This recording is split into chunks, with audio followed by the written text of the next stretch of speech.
I want to talk to you today about the 3 J's. Hello, I'm Eddie Lawrence, and here's today's devotional thought. Mark 1, verse 9. It came to pass in those days that Jesus went from Nazareth of Galilee to be baptized by John in the Jordan. There's the 3 J's: Jesus, John, the Jordan. You see, John was the last of the Old Testament era of prophets.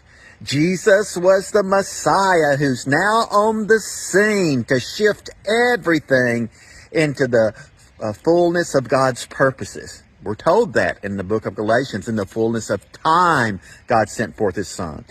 What we're seeing here is the culmination of one era, John, the Old Testament, and the inauguration of a new era, Jesus, the Messiah. And Jesus was baptized of John in the Jordan.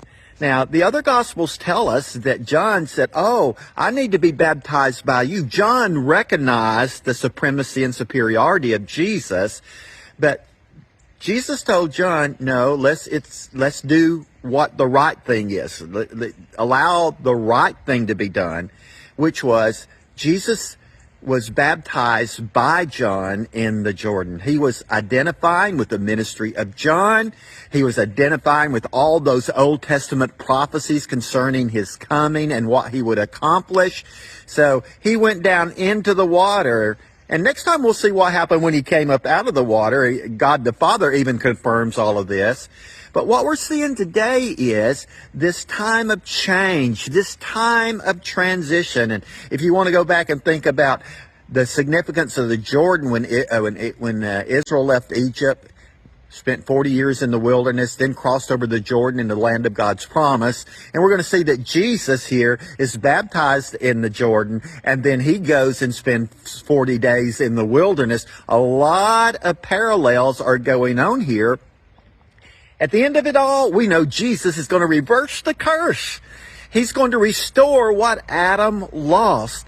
So in our lives, how do we apply this? We too go through times of change and transition where the end of one season comes and the beginning of a new season begins. And we need to be sensitive to that. And God will confirm it just like He did for Jesus.